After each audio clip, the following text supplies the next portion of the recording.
Let's get ready to rumble. Yes, we're back to episode 154 of the Hibs Rumble. It's me, host as always, Liam, and I'm joined by Mr. High Football IQ himself, Craig Leach. How are we, mate? Good, mate. How are you? I'm very, very well. Looks like you had a half-decent weekend. Where did you go? Well, thanks for asking, mate. I didn't want to make it too obvious. Went and seen the Gallagher brothers on Friday, and it was quality. Fuck, mate. I'm so jealous, eh? I was able to hear them a little bit from my house. Like the wind was carrying the sound a little bit up to my house, and I could hear it so faintly, but like I could tell that it was Oasis. Mate, I've been trying to avoid like all the videos and that. It's been very, very difficult. It's been very, very hard as a man who's not got a ticket, and they've still got another date to go. So I'm going to be subjected to more videos and more heartbreak, I'm afraid. It's very, very sad. But then, like, I had to watch you enjoying yourself in Denmark, so it's swings and roundabouts, I suppose. Innit? You got Euro away day limbs. I know, but Mark got both. Mark got Denmark, then he got Serbia, and then the same day he got back from Serbia, he was going to Oasis. Too much money, these guys. Too much money at the Ramble. This is it, mate. This is it. These the world's viewers, richest podcast. These viewers are paying us like. It's all that Spotify deals and that we're getting. But apart from that, how have you been? Been good, mate. Been good. How have you been? Yeah, not bad, mate. Not bad. Kind of buoyed a little bit by the fact that we managed to get another new signing in the door last week. Miguel Chaiwa. We spoke about him last week on the pod, didn't we? It's a 3-year deal, undisclosed fee. I think you did. I didn't. I said I wasn't paying any heed to rumours. Yeah, well, and then turns 2 out hours later we signed him. Yeah, it turns out it wasn't a rumour. It's a bit of wink, nudge, nudge going on that it's about 350 grand that we paid for him. So hopefully he turns out to be a half decent player. He's obviously not available for Thursday night against Partizan, but we could see him on Sunday against Livingston. Well, it depends. If he's anything like Manny or Cleese, we might not see him at all. Yeah, this is true. What do you think it means, though? Because that's another centre midfielder in. And we've got Newell, Levitt, Manny, Chaiwa, Mulligan, McGrath, Campbell. We're quite stocked in that middle of the park. Are we going to have to see a couple of outgoings? I think Manny will probably be one of them, in all honesty. I think because they've kind of marketed this guy as a defensive midfielder. Like, that's what he's came in as. No centre midfielder or midfielder, defensive midfielder. So yeah. This is probably the plan B that was in the offing for Triana's not coming in. Yeah. So I think we are looking really. You even got guys like, Jacob McIntyre's been in and around the first team squad so far. Do you want to stifle his development as well? So I think we'll probably see maybe 1 or 2 going out for that central area. Talking about outgoings, there's been a little bit of mutterings that Rocky Bushiri could be on his way out of the club. Anything that you can tell us regarding that? No, mate. We've just seen the same as you. That he apparently got a release clause put in his contract and somebody's activated it. It would be quite sad if Rocky was to go after giving all that, chasing him all summer and giving it the whole 3 years, 3 more years, etc. But I feel like if a club comes in for him and pays the release clause, they're shooting themselves in the foot because they could have got him for free not 2 or 3 months ago. Aye, I know. Or maybe it's something that Rocky put in place to protect the club. It's part of negotiations, because, you hear of that all the time with players signing new deals, but with a lower clause than what their probably market value would be to allow them to get a move if and when it comes. But it'd be a big miss, like a huge miss. I think if we see Rocky leave, obviously Ekpiteta and Lewis Miller have left as well, it leaves us really, really quite short at the back, to be honest. And I feel like if Rocky goes, then we can maybe look at the window and say this has been not a great one then. Aye. Whereas if he stays, it looks like a fantastic window. I mean, you look at the game, I know we'll touch on it in the game on Sunday, but that really showed the lack of right wing back is needed as well. Yeah, I've got that down in my notes. Given that Mulligan was our best player at right wing back, mm-hmm. and then also seemed to be our best player when he went into centre mid. Yeah. So, Rocky goes, we're needing another 2-3 in that area max, and we've only got 3 weeks before the window shuts. Mm-hmm. I mean, I suppose it's probably, if the club has agreed to put a release clause into his contract, then they'll be aware of teams that are looking at him.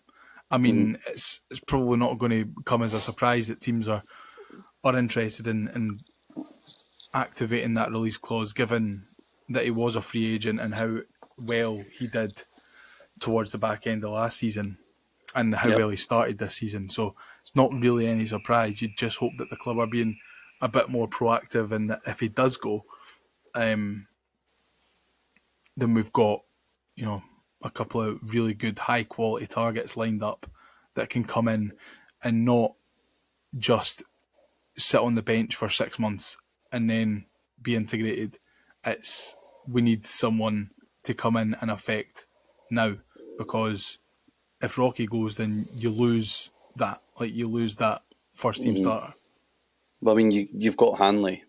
Like, Hanley just then slots into the space, whether it's O'Hora moving over one or Hanley going into the middle. It would just leave us short, because then you're looking at, like I said the other day, who are you signing to be a fourth choice striker? Mm-hmm. You're then looking at, a team that plays a back three. Who are you choosing to be fourth, fifth, potentially sixth choice centre half? Yeah, this is true. But it would be a position that needs addressed if it were to happen. Mm-hmm. But let's stop fear-mongering. I actually, just talking about players that are coming in and sitting on the bench without really getting a lot of first-team minutes, I put a tweet out on the Ramble earlier on asking if there is such a thing as manager signings and club signings, because there's an awful lot of chat on the message boards on Twitter. XYZ is a club signing, XYZ is a grey signing. And you've kind of seen them categorised into the two. People seem to reckon that, McGrath, Mulligan, Hoylett, etc. are grey signings, whereas players like Clige, Mane, Clige, Mane, Chaiwa are club signings. But my opinion was that, yes, David Gray might be more aware of someone like Jamie McGrath because he's been playing in the same league as him for the last 5 or 6 years. Same with Junior Hoylett. He was at Aberdeen before he came to Hibs. Grant Hanley, he'll know him because of Scotland and his time down in England. I think it's easy to say that these guys are David Gray signings and the ones that are coming from further afield aren't. And I know that we can't get any sort of concrete evidence one way or another. I just wanted to find out what you thought in terms of, is it two different things? Is it two different entities? Well, I think David Gray's the head coach. So his job titles, and, that's what he does. He coaches. He's not a manager. He doesn't... The sort of distinction between a manager and a coach these days is completely different to what it used to be 15, 20 years ago when you had guys like Alex Ferguson calling the shots, Wenger and all of that. There's probably only one in modern football that does it that way now, and that's Pep. I don't think there'll be any other teams that have a manager who basically controls everything. But it'll be interesting to see where the Bournemouth connection comes in. Two guys like Mane, Cliche, Chaiwa, if they've been have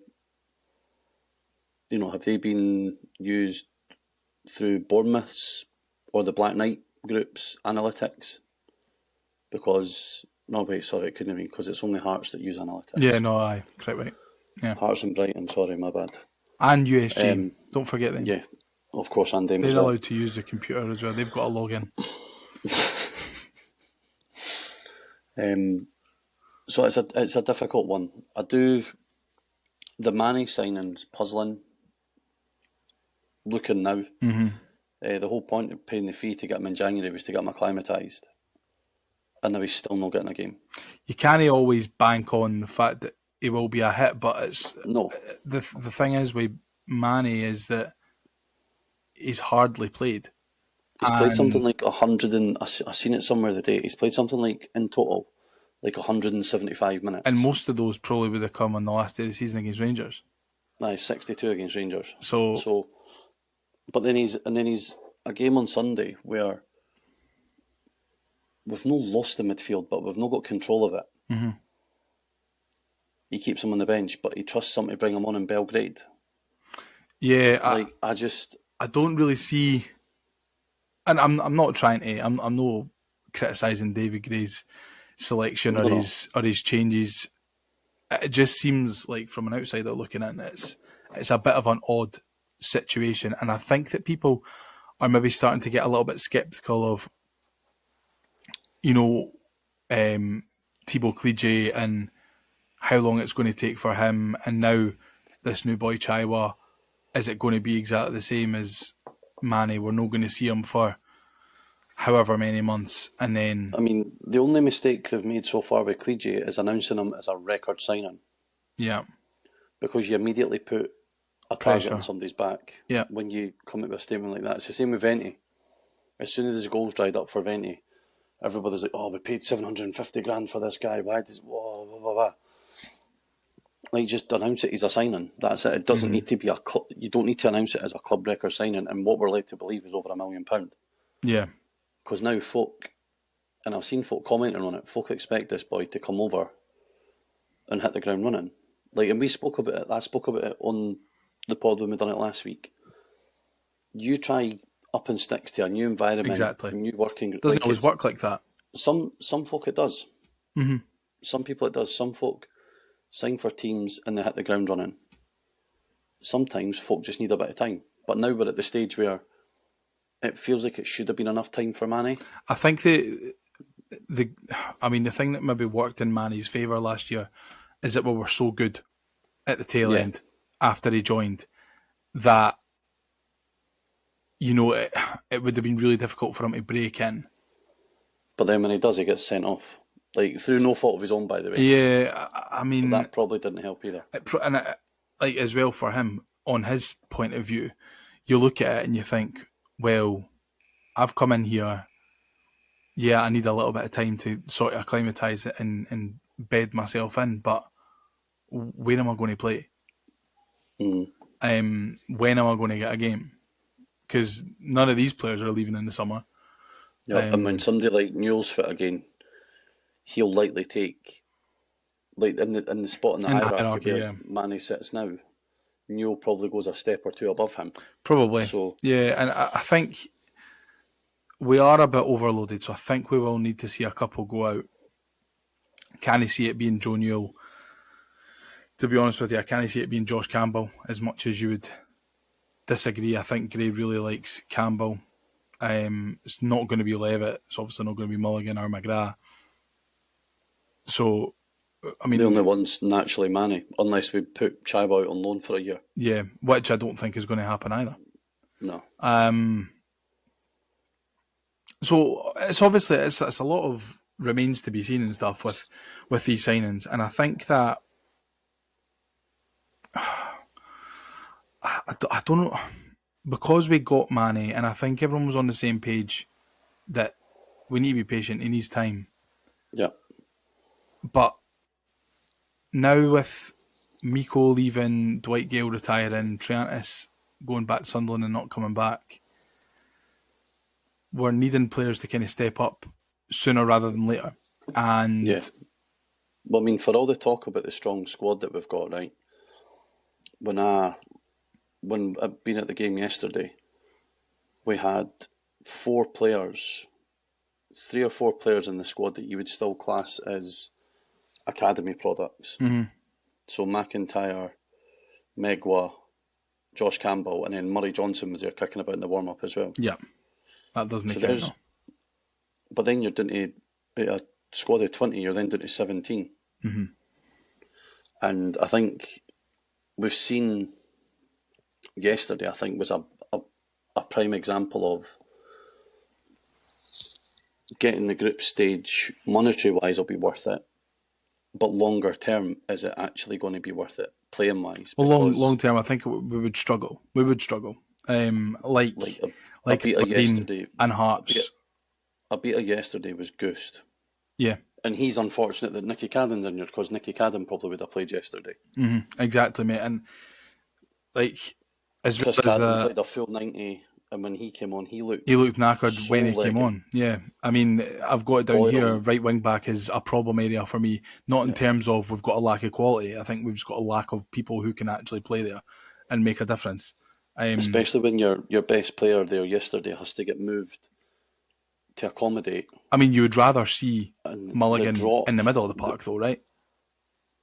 No, based on yesterday, mate. I mean, the drop in that right-hand side when he moved inside was ridiculous. And you're asking somebody who's put on a shift at right wing back to then go into the middle of the park and put on a shift as well.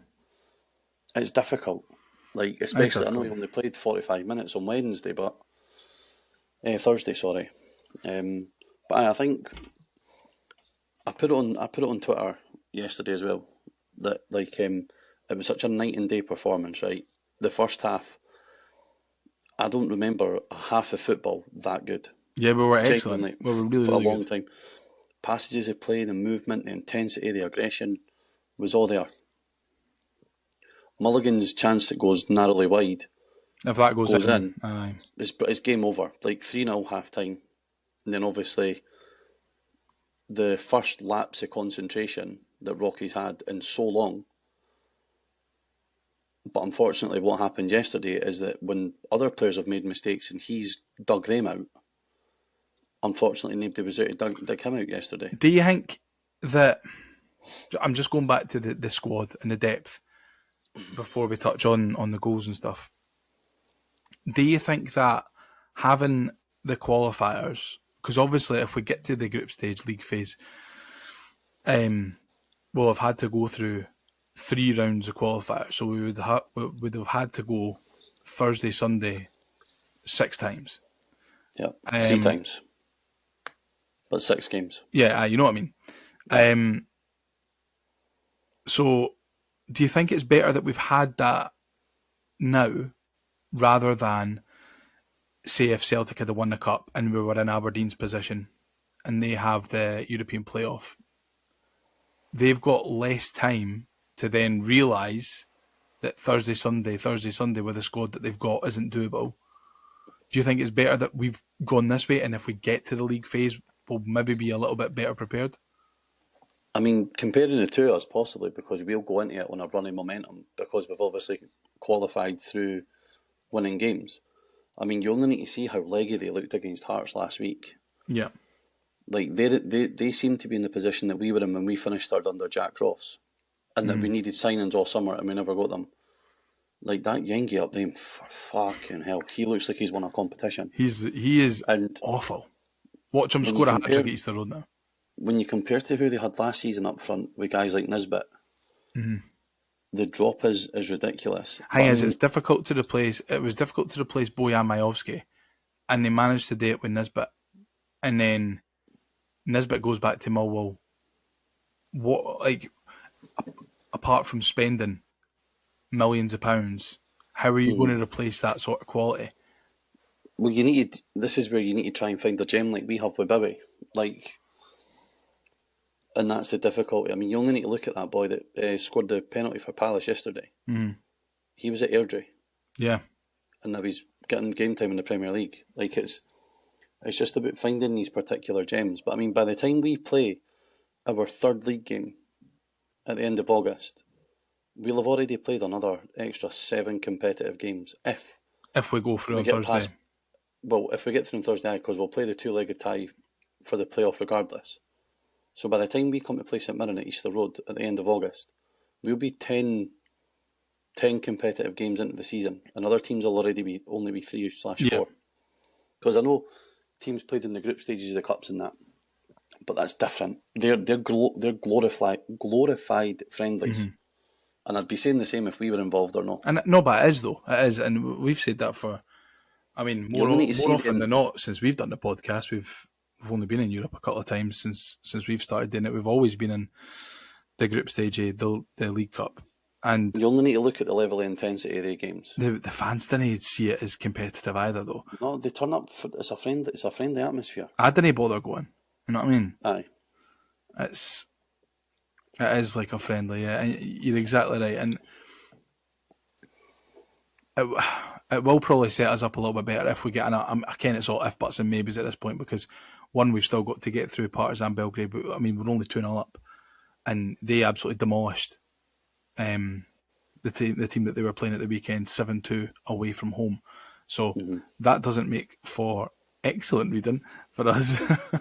But we've still got to get through them. And then we've got another 2 games if that happens, at the very least. So it's going to be tough, but I think the pros are going to come with the cons. You've got to take the rough with the smooth. And if we want to play European League phase football, then that's what we're going to have to fucking do. You know what I mean? Yep. Like, it's not... No one's going to come to us, Aladdin's genie is not going to come to us and say, I just wish for European football and I'll just give you a bye. It'll be fine. We've got to go there, we've got to work hard, and we've got to make sure that we're in the conversation when the league phase draw comes round. So that's basically it. But getting back to the Dundee game and how well we started. Kilmarnock. Aye, Kilmarnock. Too many games, Craig. Far too many games. We didn't start well in the Dundee game either. We started really well in the Kilmarnock game. Ellie Yuan started. I was really happy to see him back in the starting 11, and he was excellent in that first half, chasing everything, and it's incredible what a goal does for somebody's confidence, isn't it? It does, and unfortunately I missed it because I went for a pish. It was a good goal. Really nice goal from Junior Hoylett. I've seen it since, but the ball went out for a goal kick and I was like, I'll manage it. Nah. Standing, bobby in hand, here in the gas. That's what happened to me for Bowie's first goal at Dens last week. It was, but no, it was Ellie. Ellie seemed like a completely different player yesterday. He was one touch release, one touch pass. Looked like he had a point to prove. Yeah, there was none of this sort of taking hundreds of touches and trying to take men on all the time and all of that. His decision making was really, really good, and I thought him and Bowie linked up quite well. There was a couple of times when Ellie picked up the ball in the middle of the park as well, and just a drop of the shoulder, and he was gone. Yeah, it was his best performance for a long, long time. Do you think that, because I've been on here a few times now and said that I'm not too sure if Ellie Yuan fits the system that David Gray wants to play, because we don't particularly play with wingers. But, I mean, we have seen Ellie Yuan play up front through the middle before. Do you think that there now is a space after that performance on Sunday? I mean, he's proved it. I think, based on the way that with sort of Hoylett / McGrath dropping in behind, it's very easy to switch that to a 3-4-3 if we want. So Ellie and Boyle give you that dynamic to be able to do that. Yeah. But no, he definitely had a point to prove, and I thought he had a really good game. And to be honest, I was very surprised he got taken off as early as he did. Thing is, he's not match fit, is he? He's hardly played. He looked fresh though. Yeah, but then again, you maybe then got one eye on Thursday as well. Possibly, yeah. Because with the result, the performance that he put in on Sunday, it's probably given David Gray the best kind of headache. Well, the first half anyway. Yeah, well, I mean, exactly. Well, Ellie Yuan's performance, I mean. The second half will have given him an absolute fucking headache. But no, I thought we were really, really good first half, up until obviously we conceded the goal. Not great from Rocky in the middle of the park, as you've alluded to already, and then their number 9, Marcus Dackers, I thought he was really, really good for them on Sunday. A real pain in the arse for us at the back with his height. He looked confident with the ball at his feet as well, not just a typical big guy. I'll use the cliche, he's got good feet for a big lad. Yeah, he proved it when he went on the wing, cut the ball back, and it ended up in the back of the net via Jordan Levita. Yeah, I think that one as well was. He's the kind of striker that I would quite like. Not him particular, because if we signed a striker that had played 36 games last season for Morecambe and scored 1 goal, then I reckon there'd be pitchforks outside HTC demanding Malcolm Mackay's head. You look at what he does, though. I Yeah. think that his game is probably a little bit more about, and I know I only watched him for 90 minutes, but his game seemed to me a little bit more about hold-up play, getting others involved rather than going for glory yourself. Aye, and it's really hard to win a header against somebody that's 5 or 6 inches taller than He's everybody else. massive. The other He's boy, like 6 foot, the other boy 6 foot 8 or wasn't something. the other boy wasn't wee either. You know what I mean? Mm-hmm. The other guy, number 29. So, But no, they I don't want to give too much because he's found himself in a speculative area and he's went, fuck it, I'm going to run it and see what happens. And Rocky's probably could have taken a booking, and in that split Same with second, Hoylett. doesn't he? And if Obita goes with his right foot, he probably clears it. yeah. So again, it's just decision making, I think, in those instances for players that are not tired physically but tired mentally. I mean, you can have folk go on about, oh, they're professional football players, they should be able to. Back in my day, I played on a Saturday and a Sunday. You try playing 2 games in 2 days at the level that these boys play at. Especially one in Serbia in 25-degree heat, then having to fly back from Serbia, rest, train, play. I don't think they got back to Edinburgh until about 4 or 5 in the morning either. Exactly. I mean, Because they left straight after the game. It can't be easy. Yeah. You've got to get to Serbia. You've got to spend a couple of days in the blistering heat, train in that, play in that, come back, have a rest day. I mean, it's not just that, right? You think about, so playing in that sort of atmosphere with that intensity, I can tell you now, when I got home from Murrayfield on Friday night, I was stood in the crowd. Like, I probably done about 40 steps in 2.5 hours. 2-stepping. And I was shattered by the time I got home. Because everything, it's a bit overwhelming, it's a bit exciting, it's a bit... To be fair, Kieran Bowie anticipation, like... Kieran Bowie on Thursday night was singing so well. He was really singing. I think my point is that even you know yourself when you're in the crowd at something like that, it can take a lot out of you. If you invest something mentally, Yeah. it can take a lot out of you. Of course and it can can. make you when you become mentally tired, you then become physically tired, and that's where the lapses of concentration come. And it was just so frustrating because we hold on 2-1 at half time, just like Gray said in his interview, just gives them something to go for in the second half. Yeah. It gives them a little bit of hope. Whereas if we go in 2-0, I mean, it's Fiorani had balls and all that, but Exactly. it's a completely different game. And then, obviously, the start of the second half, you can't fucking legislate for the goal. Well, this is what David Gray had to say about the first half. Yeah, do you feel like the game could have been won with the amount of chances that we did create in that first half? Possibly, but even just how good we were in the game and how much we dominated the game, how well we moved the ball, I thought we were really good. Probably didn't have as many clear-cut chances to say it should have been 3 or 4. I'm not saying that at all, but I just felt for how dominant we were in the game, complete control, restricted Kilmarnock to very few opportunities. It was just a goal before half-time. If you go on at 2-0, it's certainly a very different second half. But again, that's big moments in games, that happens, and we need to be able to deal with that better. I think he kind of hits the nail exactly right on the head there, doesn't he? He does. It's a terrible time to concede a goal, and especially conceding a goal like that. It's not ideal, is it? Aye, I do think, and this is just my own personal feeling, but as soon as I seen them switch round before the game started, My dad said exactly the same. Immediately I didn't like it. Aye. It just doesn't feel right seeing them shooting towards the Dunbar. I got up at half time and started heading out. I thought I was full time. Full time. Yeah. But no, he's spot on. What did you think about Grant Hanley? If you'd showed anybody the first 40 minutes of that game, right, and you seen it was 2-0 Hibs, and then a couple of years later you think, what do you think the final score was today? Mm-hmm.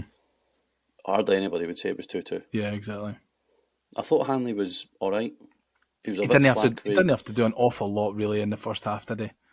A couple of slack passes in the first, near the start of the first half as he got obviously into the game, but no, it just seemed to be that one instance for their first goal, and the whole team seemed to become a bag of jaggies. Jordan Smith was all over the place. Aye, I think In the second half, especially, and that's the first time really since his debut that Jordan Smith looked like he's flat. But there was a period in the first half as well where I think Rocky conceded a corner or a throw-in, and the ball had trickled into the box for the corner of the box, and Rocky was shielding it as if to say to Smith, "Come and get it." Aye, yeah, no, and I remember Smith was just completely rooted to his line, and then he's kicking at times. Yesterday, I mean, we know his kicking's not the greatest, but his kicking at times was and see when and there was another period as well where the ball kind of ran through, and it's almost like he went to go and grab it, and it just went right through his legs. And he ended up having to slide tackle the striker to make sure he never got a. Was that no him and Iredale kind of got mixed up a little bit? Aye, Iredale left it, and Smith kind of went to get it, and it just trundled through his legs. Yeah. But when you see the goalie being a bit of bag of jaggies like that, Makes me a bag of feeds through the team. I mean, there was a period as well in the second half where Boyle was on the touchline when nobody around him, and he tried to pass it down the line to Obita, and he just literally passed it right out for a throw-in. I honestly couldn't believe walking away from Easter Road yesterday, the difference between in the first confidence half level and the second half. between the first and the second. It was mad. What do you think? Absolutely mad. Do you think that the timing of the goals just before and just after half time? I mean, it's a bit of a sucker punch, really, isn't it? But we should be able to deal with that.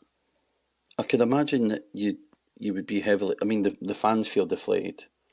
So the players in their head must be, when that second goal goes in, they must be thinking, what in the actual fuck? And their tails would have been up from that as well, Kilmarnock. Yeah. I mean rightly so. They never really done much after that.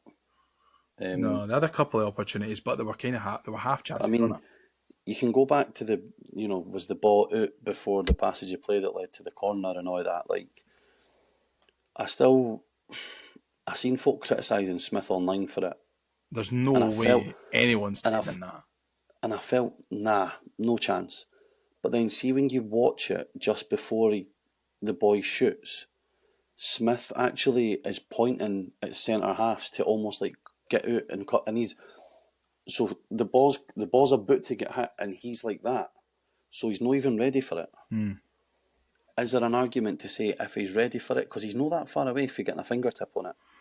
I think it's an incredible strike, Craig. I mean, no, it is. The boy catches it so perfect. But even, I mean, you break all these things down. Like, Levitt isn't out to him quick enough. If he gets out to him quick enough, is he blocking it? Probably no, but he's still. It's that perception that he wasn't out there quick enough anyway. Yeah.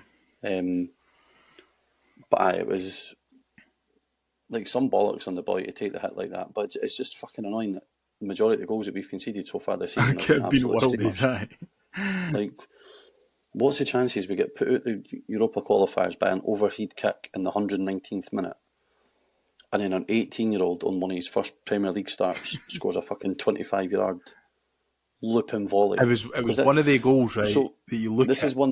This is the one I'll compare it to, right? Do you think that Craig Gordon could have done any better for Jack Iredale's? Probably not. I don't think so. When you look at where it went in, he probably could have. That's why I find the criticism of Smith a bit harsh, based on the loop.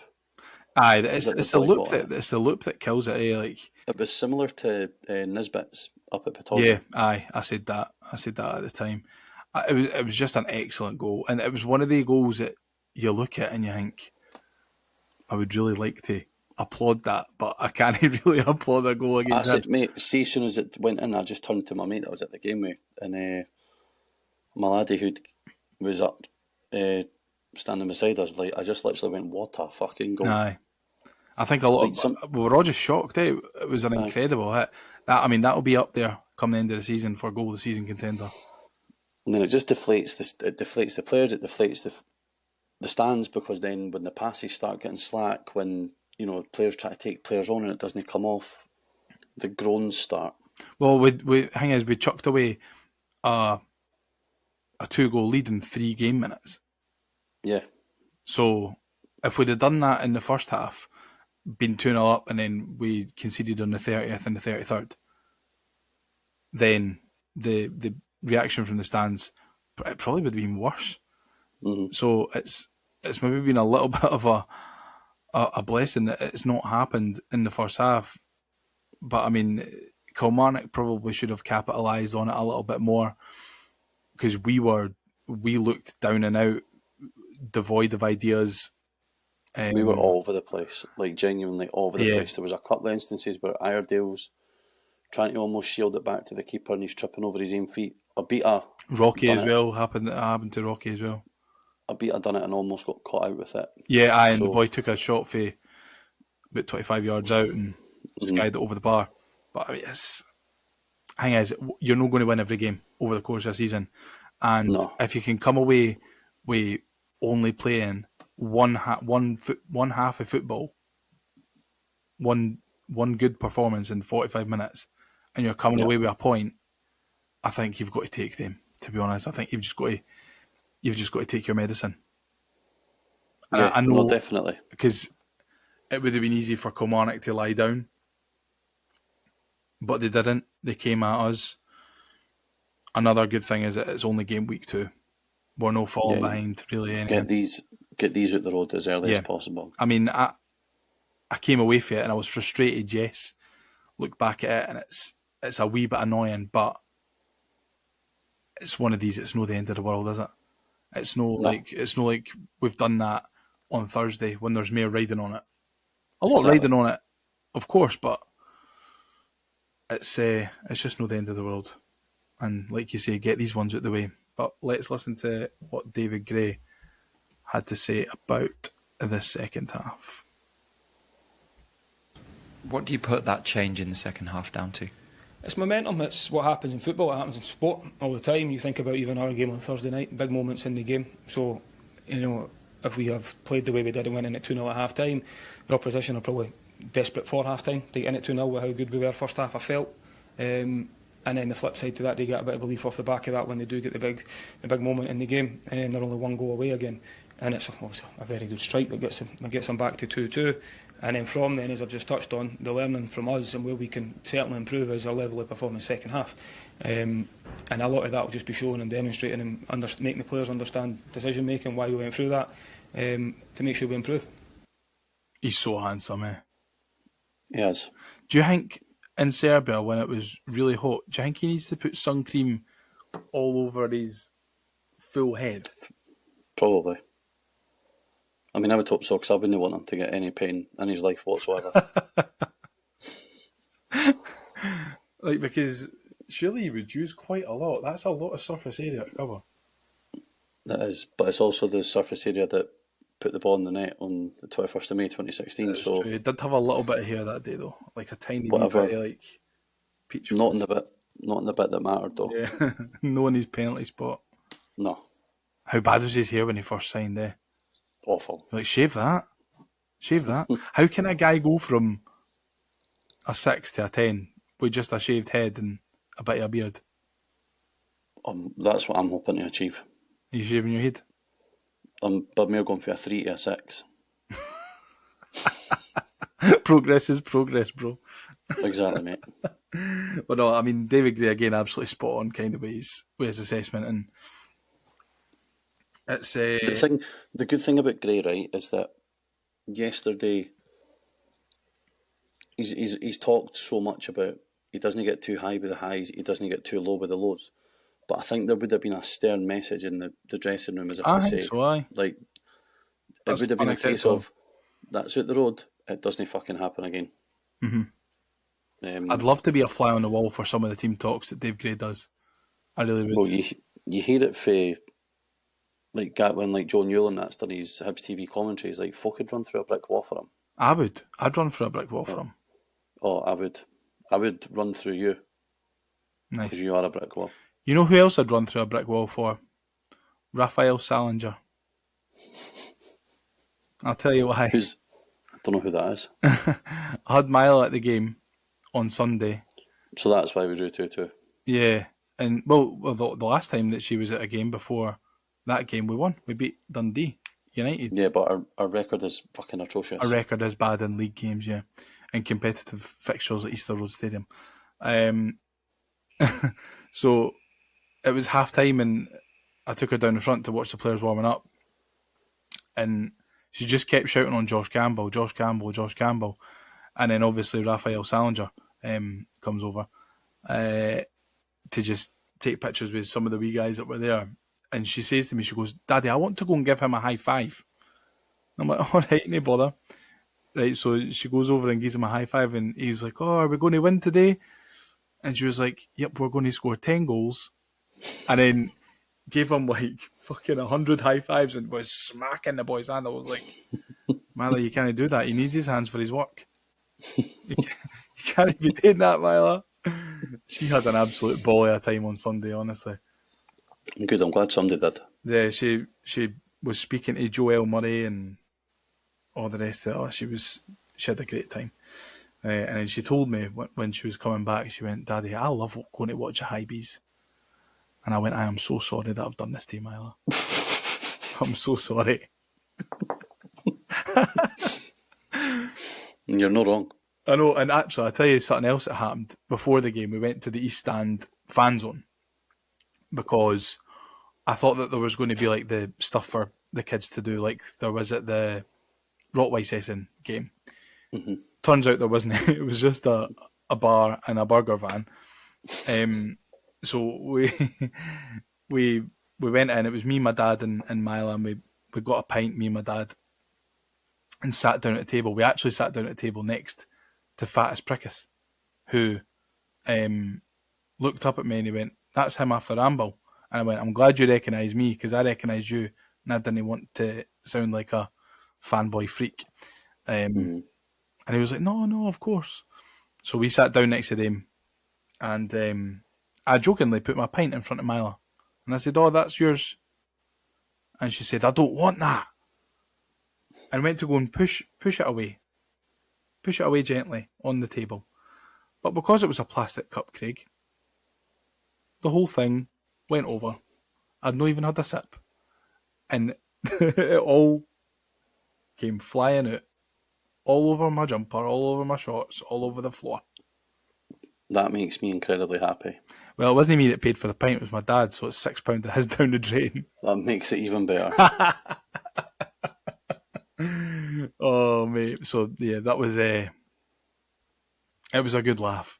It was a good laugh. But will we talk about Partizan on Thursday night, Craig? Yes. A big game becomes a little bit bigger, doesn't it? Yes, especially given that they absolutely scudded the team that they played 7-2 yesterday. Mate, I can't believe that. Away from home as well. But they... You can't be doing that to teams. That's a liberty. But they got their bums well and truly oiled on Thursday. Oil your butts. I can't believe that guy messaged Hibs that. Oil your butts. They were so aggressive after the game as well. Nasty people. Like the Serbs have got a thing about fucking mothers, eh? They've got a thing about fucking, like, just fucking butts. Aye. See, there was At least they don't discriminate. They didn't specify if it was a female or a male. Well, there was a couple of choice sort of tweets that I saw about the Serbs and their feelings towards homosexuals as well. And especially the Hybe's Pride section of the Hibs support. They weren't very happy about that. I was thinking we should have been telling Mark to make the Albanian eagle. But I genuinely don't think he would have gotten out of there alive. Well, he got spat at, he says. He got spat at because he was trying to stop them taking a flag. And they decided to spit at him. It's just well deserved. Exactly. I want to shake his hand. I want to shake your hand. But no, I tell you, I mean, they're fucking mental. I'm glad that there's not an awful lot of them coming over. But here, what has baffled me is that they put them on top of the Hibs fans. They've put them above the Hibs fans. I don't get that at all. Fucking hell, someone's going to go home with a handful of vapes and lighters and coins and that. You know what I mean? It'll be like the WNBA where they're, instead of smuggling in dildos up their arse, they're smuggling in fucking about 8 different fucking bottles of pyro. Mate, it did look good. That corner of the South Stand will look like fucking Arthur's Seat did yesterday. Arthur's Seat's on fire. Hibs' defence is terrifying. No, it's obviously a big game. We come over come back over Easter Road with a 2-0 advantage after oiling their butts in the first time. What I did find funny about that, right, is let's get Easter Road sold out and make it as hostile as possible for them. Like, I'm sorry, but they are not going to be I don't think feared. they'll really be that They're not bothered. going to be that scared with 19,500 Hibs fans shouting, "Hi, bees, hi, bees," as they come out the tunnel. I don't know. You never know, mate. You never know. There was the big fucking needle in the game though last week, innit? Mm-hmm. They're dirty bastards. Yep. And do you know what I didn't even realise as well until I seen it back? The move that leads to them going down to 10 men is Kieran Bowie chasing down his own clearance for the edge of the box. Kieran Bowie, that was never a foul though for the second one. No. Kieran Bowie, the boy like touches him a little bit. Kieran Bowie takes like 5 or 6 steps and then falls over. Worked though. And then he's getting at all the fucking referee. Well, we've still got it all to do.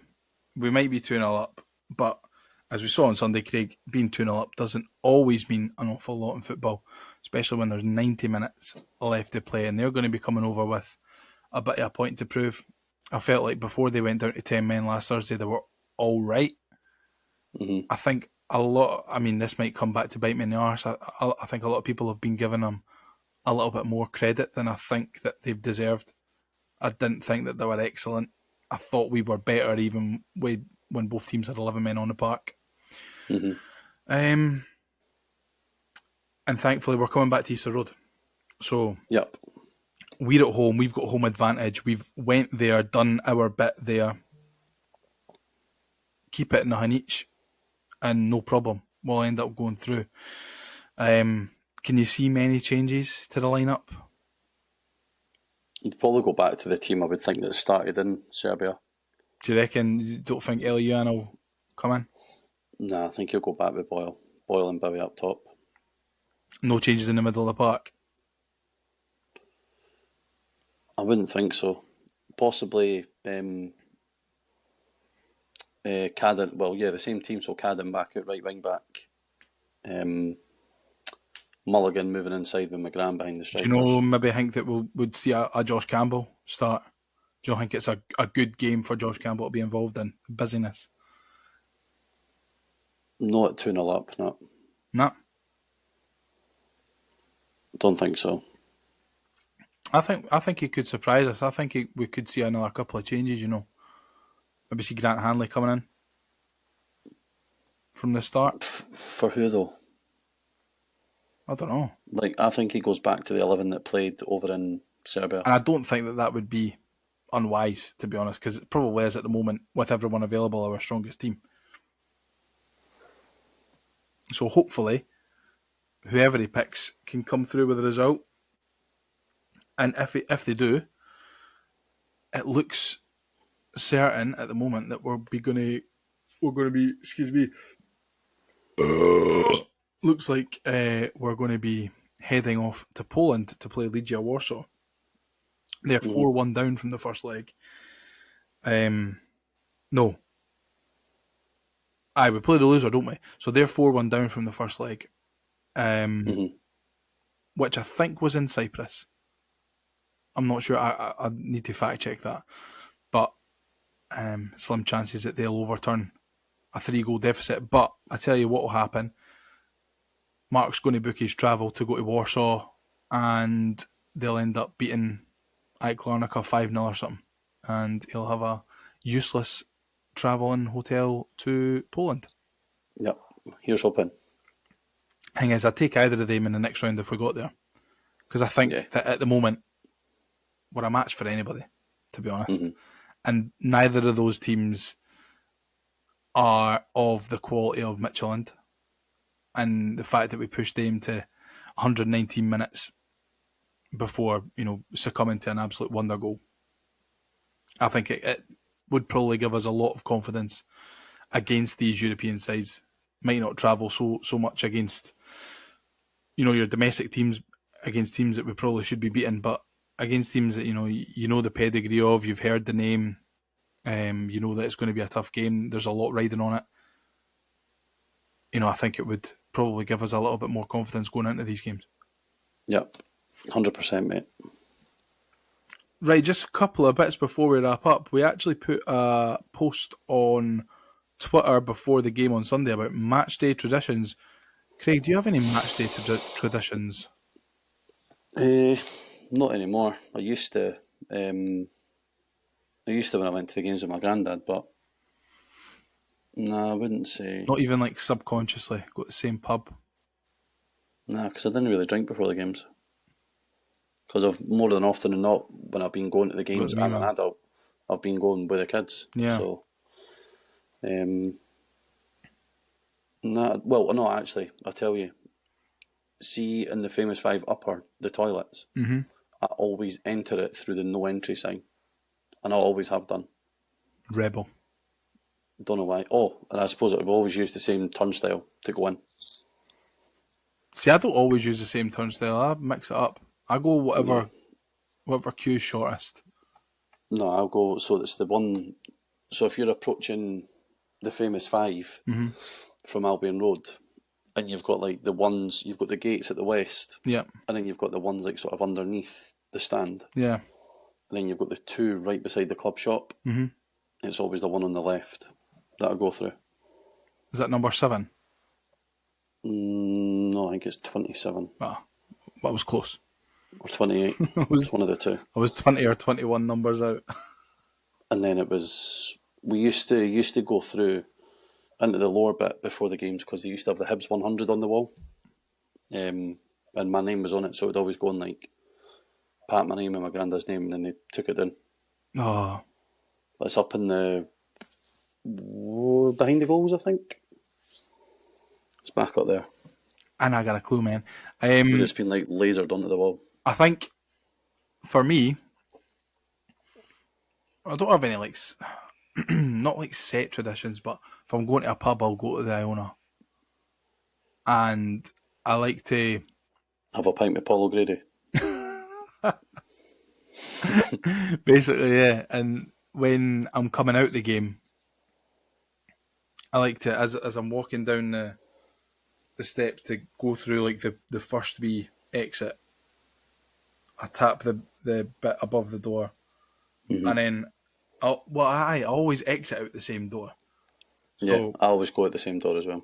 So like when you come out in my bit, you can either go straight on and it'll take you to just outside the west, like where the car park is, and then you can walk along and go out the gates that way, or you can stay in the stadium and then walk along through the stadium, and then when you come out the door, you're at the actual west gates, like the big green gates. So I always walk along inside the stadium, and there's double doors, and I always go through the one on the right, and then I tap the fire exit sign as well, and we go out. So that's weird traditions for me. But Billy says I only wearing New York Jets tops to derbies, as we never lost when I've had a Jets top on. He's been writing this when he's been steaming, Hank. Have to touch the stadium when leaving. Don't even know why, just something my dad did, and now I've continued doing it 20 years later.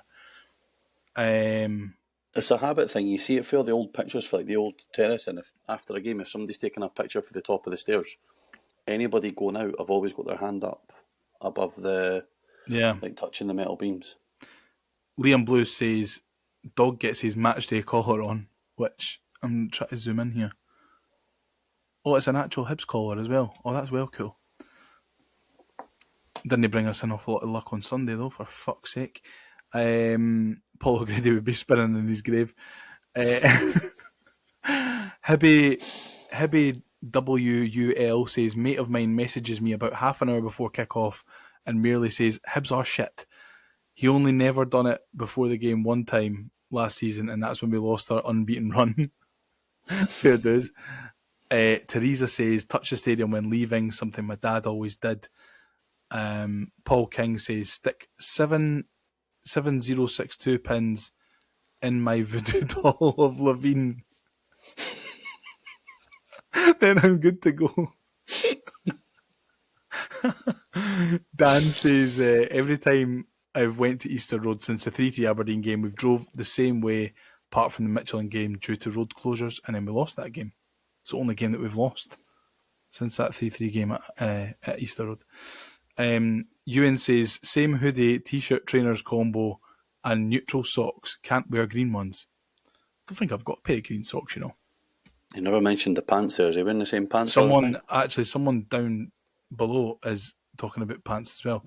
John Gallagher says, started taking a girlfriend to games in December, been to nearly every home game and a hell of a lot of away games since, and she's yet to see Hibs get beat domestically. Only loss she's seen is Michelin.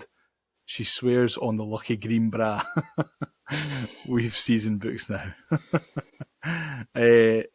Tom the Bombadil, I don't know how to say that. Always walk to the games through the Lock-End Park. Did it with my dad, now we do it with my kids and nephews. That's nice. And Saul at Fuck the Gorgie says, wore the same pair of boxers since the Boxing Day derby.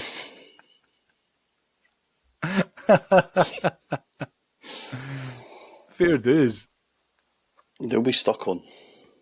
Yeah, that's Ken, what? The more that you think about it, the more that you probably do, like these tradition things, and it changes as you get older though. Like my tradition with my granddad was the same for years. We would leave the house. So my granddad lived in Gorgie. Mm-hmm. So we would leave and get the number one at 1:10. Yeah. 12, sorry. He'd get off at the top stop at Easter Road, cross over into Iceland. He would always buy a bag of assorted toffees. Mm-hmm. So he took a bag of assorted toffees to every single Hibs game he went to. No good for your teeth, Craig's granddad. And then, well, he never had any. Well, I mean, that's fine then. So we'd then walk down Easter Road, cross over the Bridge of Doom, mm-hmm. and go to the Old West when it had like the brickwork and the Easter Road Stadium and that. And we'd stand there for about an hour and a half, waiting for players come in, getting autographs and all that. And then we'd walk round to the seats at the Famous Five. And that was our routine for years. And then when the West Stand got knocked down and got rebuilt, the routine changed. And then obviously when he passed and I went and sat somewhere else, the routine changed. Yeah, I remember when I was... And you'll see that the routine that you have with your dad, you'll now incorporate a routine with Mylan and Tommy when he eventually goes, but it'll be a different one to the one that you done with your dad. When I was first going to games, I remember we'd always used to drive in the same way. We'd drive in, we'd park at Montgomery Street. I'd always want to go to the park. We'd never go. Walk around the stadium, because my dad's a miserable bastard. Walk around the stadium, we'd go into behind the goals. The old behind the goals, yeah. When they had like the PlayStations and the table football, etc. We'd never be able to get a seat. I'd just be mucking about on the PlayStations and the games and that. He'd have a pint. And then we'd go into the ground. I'd get a pie before the game, a Scotch pie. I'd eat the crust first, eat the lid, pick the mincemeat, and then eat the base. And now that I think it back, it's disgusting to think, why eat a pie like that? That's horrible. That's a childism though, I think. Yeah. Because I'd done the exact same. Yeah. I remember when I went to one of the games with one of my pals once and I did that. I must have been like 12 or 13. They went, why the fuck are you dissecting that pie? I went, what? And you're using your thumbs as like chopsticks. Your fingers as chopsticks too. It comes out, fucking greasy and that. Oh, disgusting. But yeah, that was our routine when I was growing up. But yeah, it's a wee bit different now. I mean, sometimes I drive to games, sometimes I get the bus, sometimes I go, well, the last couple of Thursdays I've been going straight from work, so it's it's not so bad, but there's a lot of questions. Will we quick fire them? Let's quick fire them. Now it's time to answer the Hibs Ramble listener questions. Okay, first off, as always, John McIntosh, what's for dinner? I'm having pizza. I had a roast dinner. Oh, on a Monday? There's no real roast dinner. It was like a cooked chicken, but with gravy and tatties, peas and carrots and Yorkies. So it counts. Yeah, absolutely counts. It's good though. Anton says, I don't understand why Cleege plays so little. Today was a good chance to come out on the field in the second half and show himself. Actually, I need to give a shout out to Anton because he is our pal from Russia. He messaged the page a couple of weeks ago to say that he enjoys the podcast from Russia. And he says, if you ever find yourself in Russia, then we can meet up. And I says, maybe, bro. But he says, don't know why Cleege plays so little. I think we kind of touched on that earlier on, didn't we? About the I think yesterday's game, period. He comes on at 2-2 and does nothing, folk moan. I don't think he would have came on if Bowie hadn't had that knock. No. I was kind of calling out for Cleege to come on, but not ahead of Boyle. Mm-hmm. So, again, I think we've just got to be patient. Jake Nicholson says, has Yuan done enough to start on Thursday? For me, I'm not so sure, as Boyle had a good performance against them last Thursday, but if he was to start over Boyle, I wouldn't be annoyed. Kind of get the same. Yeah, I mean, he done enough in that first half for me to at least be involved on Thursday, whether from the start or from the bench. So I'd say so. Colin McLennan says, a proverbial game of two halves. Not too much to worry about as it's only game 2. Win on Thursday and our game with Falkirk gets postponed. Wholesale changes for the cup tie next Sunday will help too. I think that's a really good point about the postponement of the game with Falkirk, because it then gives us a wee bit more time to recover before the playoff games if we get there. Yep.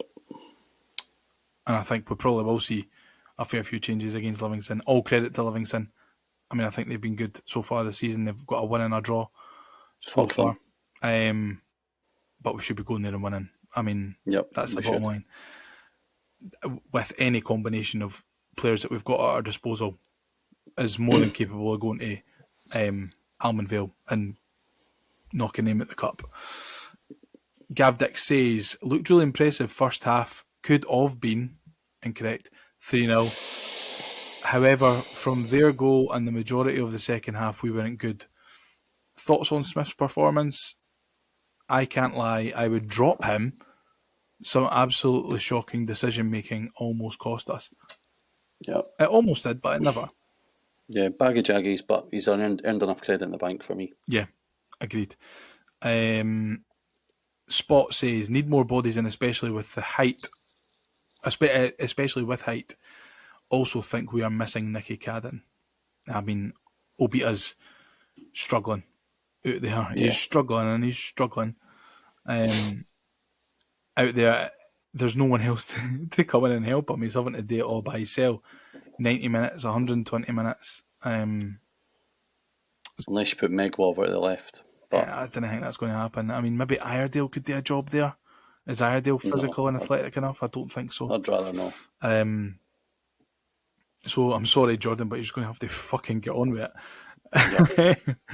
Nige says, from brilliant to a comedy of errors, welcome to the Edinburgh Fringe. First half we were excellent, coasting until the goal. Second half, very poor.